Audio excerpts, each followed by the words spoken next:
Good times. Well, good morning, church. My name is Darrel, and this is my beautiful wife, Linda. It's going pretty well so far, isn't it? In 1 Peter 3:15, we read, "But in your hearts revere Christ as Lord. Always be prepared to give an answer to everyone who asks you for the reason, for the hope that you have." I must confess that I have generally not been eager to give the reason for my hope. But as I recently looked at that verse again, I was drawn to the first sentence in that verse, which says, to revere Christ in your heart. So we are here today to share the hope that has been given us and pull a few defining moments from our stories where God has worked in and through us for his good pleasure.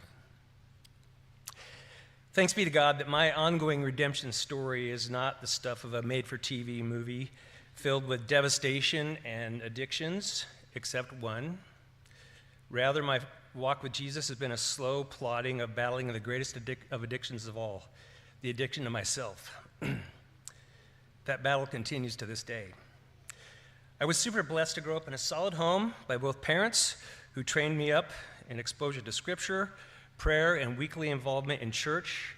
I attended summer camps, youth conferences, and was generally immersed in Christian culture. I may have even made a decision for the Lord during that time, but I don't recall that being very deep. By God's grace, I was spared the typical entrapments of drugs and alcohol, but the sin lurking below the surface was how much I thought I was really a nice, decent fellow. A foolish notion that was really never challenged throughout my childhood and into adolescence. Looking back now, when my own importance did get challenged, I could resort to some awful acts of retaliation. There's a high probability that I had it in my head that I was a Christian because my family was and my resume looked good on paper. It didn't occur to me that I needed an actual moment to surrender my will to Jesus. That moment came the summer after graduating from high school. Prior to the landmark of graduation, my life, like most, was planned out for me, leaving me time to goof off and not make any serious decisions about my life or my future. The crisis that God used for surrender was the overwhelming thought that thought of planning and providing for myself after high school. Choosing a path forward was too risky due to my aversion of possible failure. Consequently, having no clear plans and no obvious talents or skills, still a thing to this day, brought me to my knees at the front of a church, surrendering to Jesus in August of 1980. Looking back on that time, I realized that I was a lot like the servant in the parable who was given one talent and then buried it out of fear. Nevertheless, the Lord took this people-pleasing rule follower who was averse to consequential life choices, and he saved me. When I walked away from that altar, I had a new sense of purpose, a passion for Jesus that had been missing, and a path forward that I had not considered before, college. With my 2.5 GPA, despite my best efforts, I managed to finish college where I crammed 4 years into 5. While college was a benefit to my spiritual development because I was at a Christian college at the time, I ended up not using my degree. Instead, I worked as a construction framer for 4 years and then went back to school to get my teaching credentials, opening up a teaching career that spanned 30 years.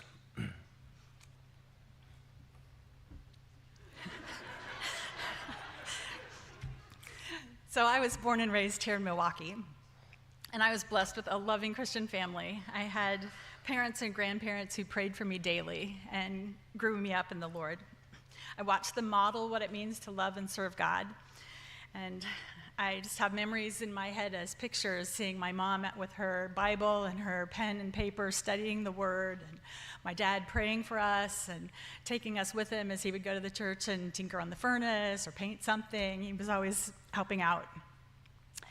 I have an older brother and sister, and we were involved in church from the time we were little. Growing up, I shared a room with my sister, and one night when I was 5, she was away, and I was very alone and afraid of the dark. But I remembered my Sunday school teacher telling me that if I had Jesus in my heart, I didn't need to be afraid. And that was the moment that I asked him into my life. As a child. Obviously, I didn't understand what it meant to be a Christian in all the ways, but I knew that God keeps his promises, and he has been with me every step of my life. I'm changed because of Jesus, and I want to follow his will. I've seen answers to prayer and God's faithfulness in my own life and in others as I've grown up in him. When I was 15, I was an exchange student in Costa Rica for 3 months. One day, some of my Costa Rican family and friends and we were going to the beach for a concert. We left on the trip, and I started feeling like I wasn't supposed to be there. The feeling kept getting stronger and stronger. And meanwhile, the car I was traveling in got a flat tire. So the parents had to come and switch out cars with us. And I decided I was going back with them, much to my sister's dismay, because she thought she wouldn't be able to go if I didn't go with her. So she was begging me the whole time to stay. But I ended up going back while she went on. And that night, my parents called me. Now, this was back in the dark ages before cell phones, so it was a big deal to get a long-distance, different continent cell phone or call. It was very expensive.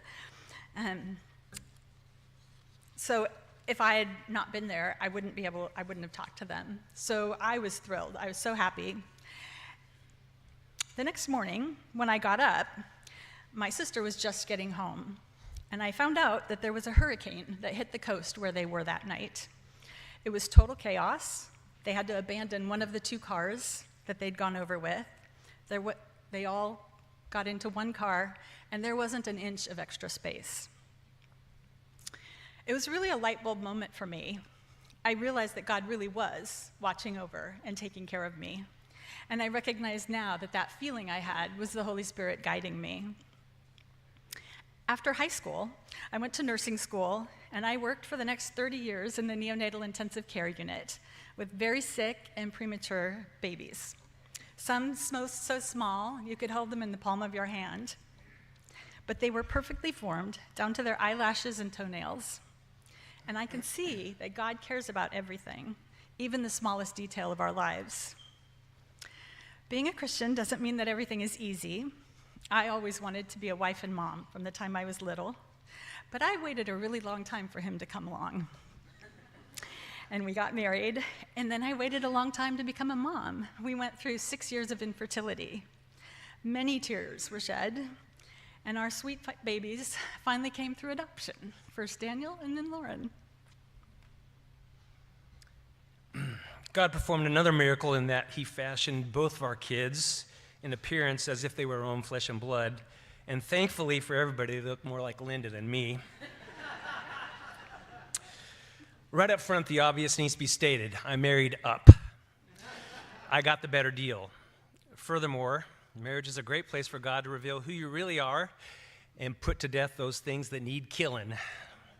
Case in point, I think I spent the first 3 years of our marriage apologizing on a weekly basis to Linda for my selfishness in the form of insensitivity, foot and mouth disease, failing to fulfill agreed upon expectations, but mostly for her failure to realize that I was not as perfect as she thought I was. I was hopeful when about 3 years in, she actually had to apologize to me. For what? I don't remember. But the score was now 490-1. Finally, I thought that I had now arrived at selflessness, and we could start working on her issues. Fortunately, she does not suffer with the same relational shortcomings as I do.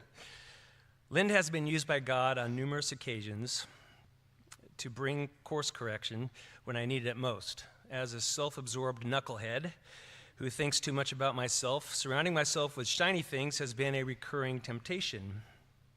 15 years into our marriage, I got an itch for a shiny thing that I was certain would bring our family hours of time together and which could also be shared and even be used as a tool of ministry. I speak here of a 20-foot ski boat. We have a rule in our marriage that no major purchases can be made without both of us reaching consensus. After much deliberation and persuading, I agreed that we needed a boat which was promptly located on Craigslist. Linda's condition was that the boat had to pass a thorough inspection with a boat mechanic, and if it did, we were boat owners. When the boat failed that inspection, Linda decided that she was no longer a willing participant in Operation Buy a Boat. She killed my shiny thing dream on Saturday. The next day in church, I was angry. I did not hear a word that Pastor Doug was preaching. There was no singing and definitely no warmth towards Linda. In the last few songs of the service, I knew I had to come up here and pray and confess my anger. I walked up to the two guys that were up here and I said, "I'm up here about a boat." After I explained, they both responded, "Yep, been there." In my encounters with God, it was rare that I have instant relief from the weight of my sin. That day, I walked back to my seat, free from anger and filled with peace. The score is now 980-3. It makes me sound like a saint, but I am a sinner saved by grace. I think he's forgotten or didn't hear the apologies, because my number is significantly higher. After all, we've been happily married for 34 years, and that doesn't happen without give and take on both sides. We started attending CCSE in 2008, and I've been involved in the women's Bible study here for about 10 years. One year we went through Genesis, and each week we had the same question in our packet to answer. What did you learn about God's character? Every week my answer was, God is faithful. I had a lot of conversations with God over that year. Lord, I get it, you're faithful. The memo is clear every week after week. Give me something else. Something else, I get it. But every week, sometimes he'd give me a little something else. But that entire school year of study, it was God is faithful. Apparently I'm a slow learner. But the message did sink in, and I think it helped prepare me for the hard time ahead. Several years later, we joined a home group, which is a must-do if you really want to experience the fellowship that church is intended for. During that time, I had very little sense of any personal dependence on God. We were happily married, 2 great kids, a home at the end of a cul-de-sac, and steady jobs. In contrast to others in our home group who were going through some heavy things, I remember thinking that on a personal level, there was very little that I needed to pray about. This was the calm before the worst chapter of our lives. If you had met our son, Daniel, at that time,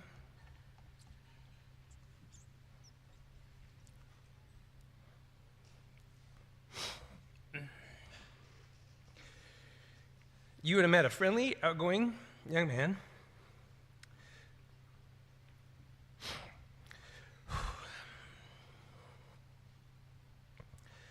with a great smile and a bright future.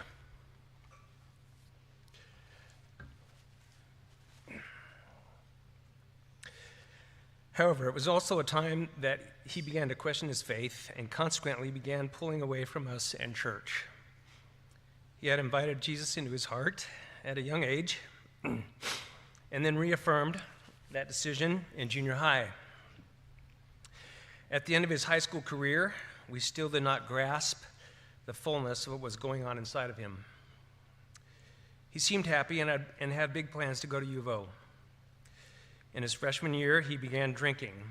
The first semester of his sophomore year, he was attacked by other students, and the tendons in his wrist were severed, requiring surgery, and eventually his withdrawal from school. Mental health issues surfaced, in addition to increasing health problems, and he spiraled into darkness. He wanted to feel normal again, but he was looking in all the wrong places, leaving behind wreckage in his path. Despite our best efforts to help him, we were living in nightmare and felt helpless. For months, we desperately prayed along with our home group over our precious boy who couldn't get out of the pit he was in. I felt God saying to me, I've got him. This gave me some peace.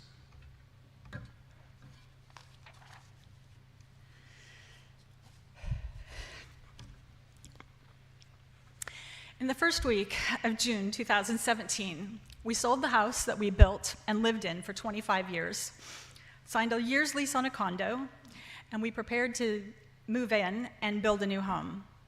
Excavation was scheduled to start in a couple weeks on the house we live in now, and Darrel was the general contractor, in addition to his teaching job. The next Sunday, we received a call that Daniel, our 21-year-old son, had died. He'd been struggling with worsening mental and physical health issues, and it had been so difficult. He went to a friend's house while we were at a wedding, and he never came home. The medical examiner told us he had heart disease that could explain his death, but 3 months later, when the toxicology report came back, he had drugs in his system that stopped his heart. It was all so overwhelming. We were in shock and numb, but we had all these things we still had to do and still be with our daughter as we all grieved. I hate crying in public, but I couldn't stop. It probably took a year for me to stop crying during worship at church. I'm so grateful we turned the lights down so nobody could see what a mess I was. But we felt so supported by our family, friends, and you here. So many of you walked through that time with us, and we were so grateful. The grief was, and is, strong, but we were comforted knowing that God was still in control, even though we felt completely out of control. Going through the Grief Share program here and getting that weekly email of reminders that God loved us was really helpful for me to process my feelings.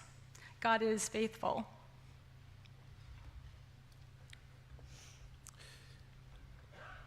When I believe that God said, "I've got him," this was certainly not the ending that I had in mind. Prior to his death, I pictured a day when he would stand right here and tell you how Jesus had lifted him from the pit, this side of heaven. Up until recently, I struggled greatly, shedding many tears over where Daniel is spending eternity. I could not reconcile his latest lifestyle with a reward in heaven. Once again, I've had to trust what God has impressed on me, which is, my grace and mercy is greater than any sin, and I keep my promises even when he did not. All this leads to me to believe that when God said, "I've got him," it was much, much more than I was picturing. Through much heartache and distress, I have come to accept that Daniel's death was the ultimate release from the pit of his life on this earth to his new joy-filled life with Jesus in heaven. As a dad, I question whether I could have been a better father, taken a more proactive role in Daniel's spiritual growth, prayed more and more fervently, made better decisions disciplining him, spent more time with him, and so on, and so on, and so on. Shamefully, the answer is yes. But what is true of Daniel is also true of me. His grace and mercy is greater than my sin, and he keeps his promises even when I don't.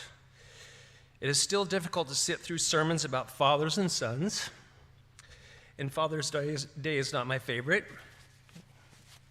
On the other hand, I think about heaven way more than I used to, which is good. I frequently wonder what Daniel is beholding in his new home. The first two people I want to see when I leave this earth are Jesus and Daniel.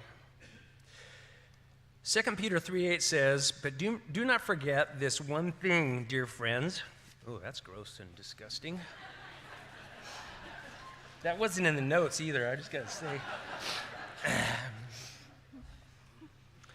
2 Peter 3:8 says, "But do not forget this one thing, dear friends. With the Lord, a day is like 1,000 years, and 1,000 years are like a day." It has been about 7.5 years since the worst day of our lives. According to my calculations, Daniel has been in heaven for either 2,760,000 years or almost 11 minutes. For some reason, I take comfort in 11 minutes because, Lord willing, and by his grace, I will be there in, give or take, about an hour.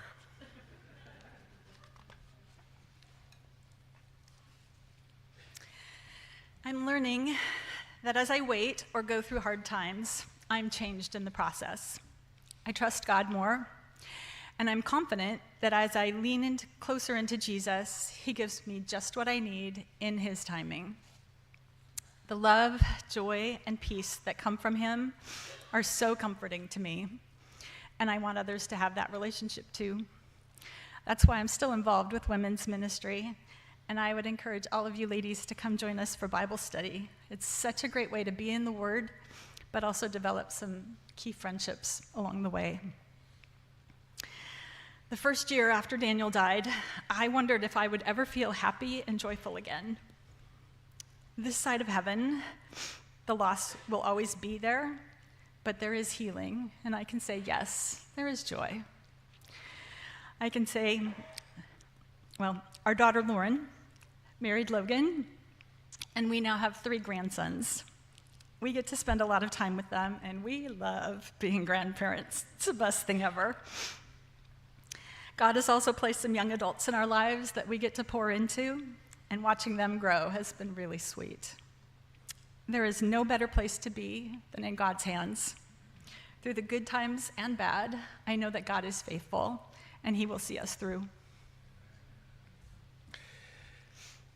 Finally, and more recently, God has been impressing on me that I need to live less in my past and more in what He's already been given. In the first chapter of Colossians, the Apostle Paul shares how he prays for the believers in Colossae. Verses 12 to 14 says, "Giving thanks to the Father who has qualified you to share in the inheritance of the saints in light, He has delivered us from the domain of darkness and transferred us to the kingdom of His beloved Son, in whom we have redemption, the forgiveness of sins." Notice that the words qualified, delivered, and transferred are all in past tense, meaning it has already been done. You and I don't have to work for what has already been given. We thank God daily for the peace that has sustained us and encouraged us, and we hope the same peace for you as well. Thank you.